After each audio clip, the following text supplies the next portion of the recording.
Hello, ASW.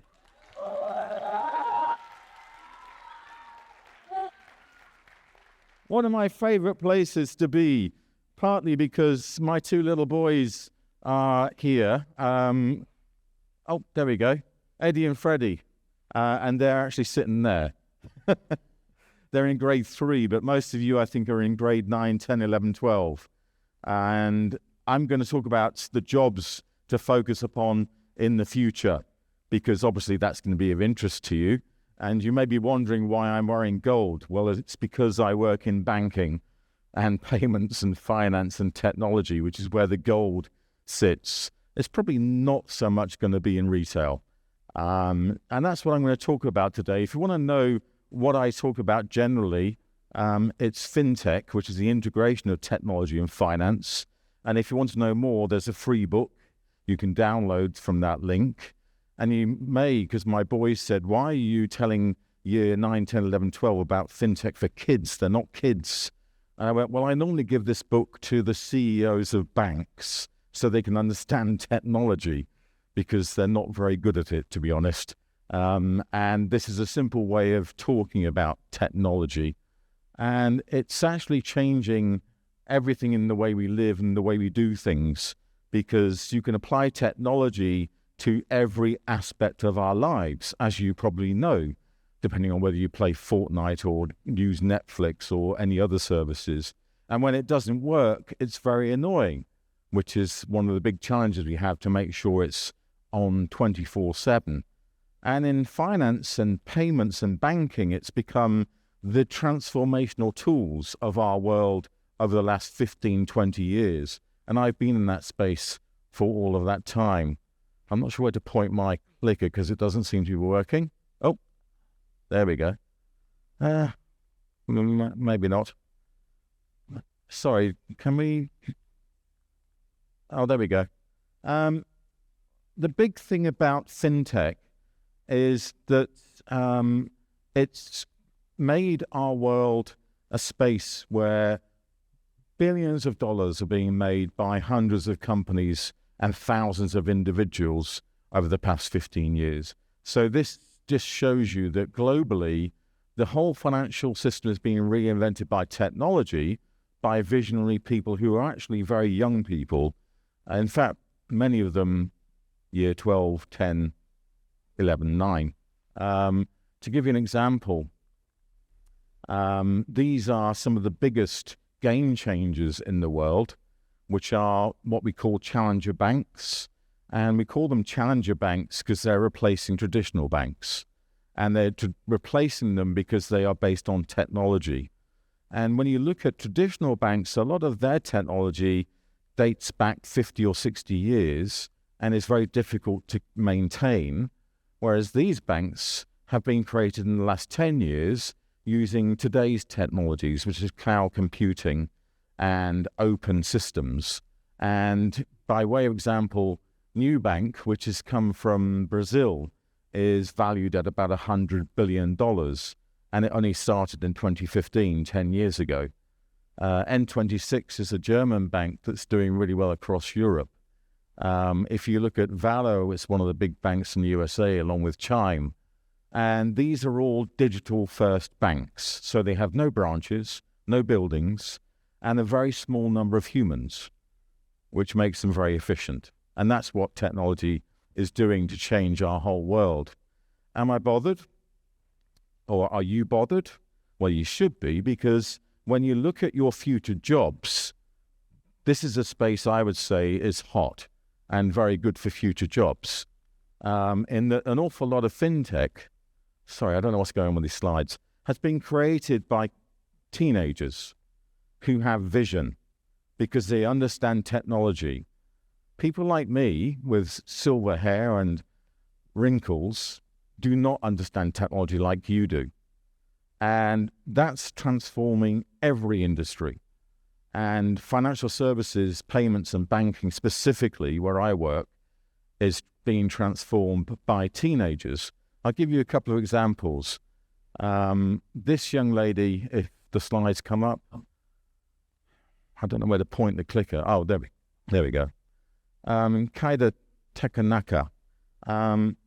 She actually started her company, Kidlet Coin, when she was 9 years old. And it's a cryptocurrency that admittedly her mother helped her create. But can you imagine being a CEO of a company at 9 years old? Today you can. This young guy is Vitalik Buterin, and he created Ethereum, which is another cryptocurrency. And it's currently valued at $250 billion. He started that when he was 19 years old. Can you imagine starting a company at 19? Today you can. And these guys are Patrick and John Collison, brothers, who started a company called Stripe when they were 21 and 19 years old. And you can see from the figures, they started in 2010. By 2016, their company was worth almost $10 billion. Today, it's worth over $90 billion. It's where the money is. If you have the vision, if you have the skills, if you have the understanding of how to transform our world with technology. And that's all the skills that I hope you have as you work and then leave ASW. Just to give you a context on that, these are the banks I've dealt with most of my life, the older banks, and they are nowhere near as efficient or as skilled with technology. As you can see, they have thousands of people compared to Stripe, and they're worth half the value compared to Stripe. In fact, Commerzbank is amazingly poor by comparison. Stripe's, effectively 4 Commerzbanks with a quarter of the people.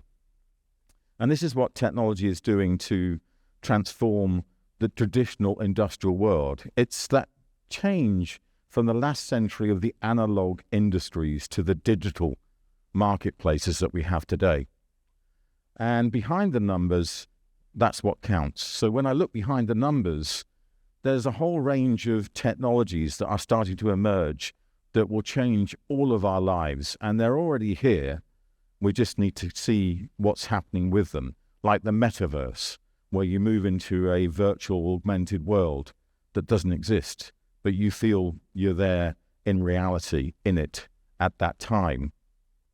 When you use virtual reality today, tomorrow it's going to be far more a real reality in the feeling that you have and your relationship with it. The same with mobile technologies. We've got to 5G, we're moving to 6G. We've got things like artificial intelligence dramatically changing everything in the way in which we relate to our world and ask questions. You can write your, final examination using ChatGPT. Why not? Except your teacher will use ChatGPT to find out if you wrote your examination in ChatGPT, so it starts getting confusing. And quantum computing and other technologies. I'm really interested in artificial intelligence because that's something that's been bubbling for a long time. I find it funny because some people say artificial intelligence is OWL because they read it wrong, but it's not OWL, it's AI, artificial intelligence. And it's worth billions. And this is a massive space where everyone's future jobs will be created. So if you're looking at your future job, focus on artificial intelligence. It dates back to the 1940s, 50s, and in fact the Turing test was one of the first questions around artificial intelligence, which is when will we have a technology that actually appears like it could be a human? And I think we're there today. There's several levels of artificial intelligence. We started with basic artificial intelligence that could do one job, like play chess. Today, we have generative AI, which means that it's actually far more human-like. It can actually talk to you as though it's human. Tomorrow, we'll have super artificial intelligence, and then we'll have what's called the singularity. And the singularity is when effectively technology is better than the human brain, which sounds kind of scary. But I don't think it is. It's actually the direction we're heading in over time. And it makes us be able to do more things that we want to do. When I say over time, I say it's not something new. It started in the 1950s. I was dealing with artificial intelligence in the 1990s. And over the last 2 decades, it's just got better and better and better. And there's lots of things that show that. I don't know where to point this clicker because it doesn't seem to be working. Today, AI solves problems that used to take 10 years in 2 days, or problems that took 7 years in 2 days. It's making our world far easier and more efficient. And within the financial markets, which is where I work, there are hundreds of new companies that are using these technologies to make the world easier and better and faster and more efficient and lower cost. In fact, if you combine that with quantum computing, it gets really interesting because quantum computing can do a problem that took billions of years in a second. So you've got AI and quantum computing working hand in hand to do problems that took billions of years in a second at a fraction of the cost of what it would cost today. And bearing in mind that these problems we used to have to deal with humans is transforming our world. JP Morgan, one of the big banks, said that the problems that they solve today would have taken 350,000 hours of a human time before. So they can solve something in a second that took 350,000 hours of human time. Massive changes. And ChatGPT I mentioned, and one of the companies behind ChatGPT, or the founders behind ChatGPT, were these 3 guys. And you may have heard of Elon Musk. Have you heard of him? He's pretty famous. You may not have heard of Reid Hoffman and Peter Thiel, but these 3 guys were the guys who created PayPal, and they're called the PayPal Mafia. And they've done really well because they've invested and created a whole range of other companies over the years, along with the other founders, which is Steve and Jeremy. And when you look at the future jobs, you look at the numbers. You know, these guys are worth billions. And where did it come from? Technology and finance, which is where I work. That's why the Right Honourable President Donald Trump is really into technology and in particular cryptocurrency. And that's something that I spend a lot of time talking about because cryptocurrencies are transformational. And, you know, if you haven't spent time with them, they could replace national currencies. They could replace the US dollar. And I think if Donald Trump gets his way, it probably might. You've also got this thing called CBDC, which is central bank digital currencies. You've got centralized versus decentralized finance. Because what's actually happening is the internet doesn't recognize borders or countries. It's global. It connects all of us as a network of the world. And the network of the world is now making a decision to say, we will work as a network connected to decide what's of value to us. It's not the US dollar or the euro or the Chinese yuan. It's what we decide is of value, which could be Bitcoin or Ethereum or Dogecoin or whatever coin you feel is the one you want for your life. The world is changing rapidly. And as a result, we all need to think different. And so when we think of the jobs of the future, and I think about it in the context of finance and banking and payments and technology, but you might want to have a job on spacecrafts instead of airlines, because that's going to be the next generation of big job creation. We will be traveling to the moon and Mars. We already are. So what's your thinking? You know, when I think about thinking different, money is just created. It's been invented as something that came out of someone's head. And we only trust the money that we use because we trust the people or the government that's behind it. Who do you trust? That's a big question. And you think about time is really interesting because it's just an invention. Right now, you know what the time is, but that time is here. It's not the same time in China. In fact, if you go around China, which is a huge country, the time stays the same, whether you're in the east or the west of China. And then you leave China and suddenly it's 3 hours ahead. Time is just something invented by humans as an idea. And the same with borders and countries, like Poland does not exist. It's just been invented. If you look at the history of Poland, it's changed so many times in terms of its borders and structures, it doesn't exist. It's just a creation. And when I look at the future, therefore, I would say there will be a lot of jobs, a lot of new jobs, and particularly jobs around artificial intelligence, because the AI machines can only produce what we tell them to produce. So you have to train them, you have to maintain them, you have to sustain them, you have to explain them. Otherwise, what's the point of them? They're only there to tell us what we think, not what they think. They learn from us. They don't have any learning themselves to begin with. And the jobs of the future are all going to be around the core skills of how to use artificial intelligence, big data, social influence, analytical thinking, self-awareness, creativity, emotions, emotional intelligence, relationships, how to deal with humans. Machines cannot deal with humans, although they do it quite well, but only because they've learned from us. And the final thought is basically the only thing that's constant is change.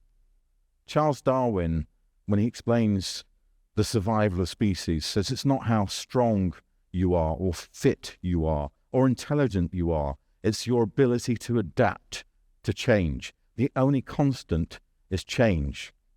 And I'm going to finish with a story about my dog. So I mentioned Eddie and Freddie at the start. This is my dog, Ziggy. And when we got the dog, it's a pandemic puppy, and I didn't like him because I'm a cat person.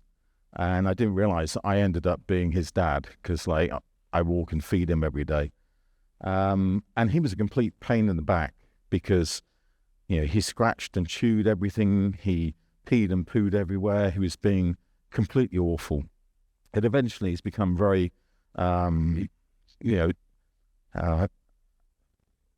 ordered. He does everything I say, sit, drop, stay, fetch, all that stuff. And then I realized that on the one hand, it's Stockholm Syndrome because he loves me because I feed and walk him. And so now he's in love with me and, he behaves. On the other hand, he doesn't challenge me anymore. He used to challenge me a lot.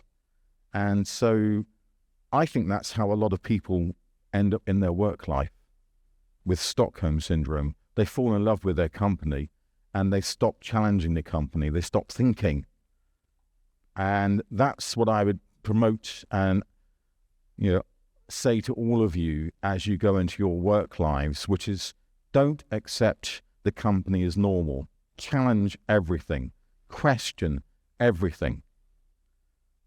Because if you don't do that, if you stop doing that, you'll just live a boring life. And I don't want you to have that. Thank you very much.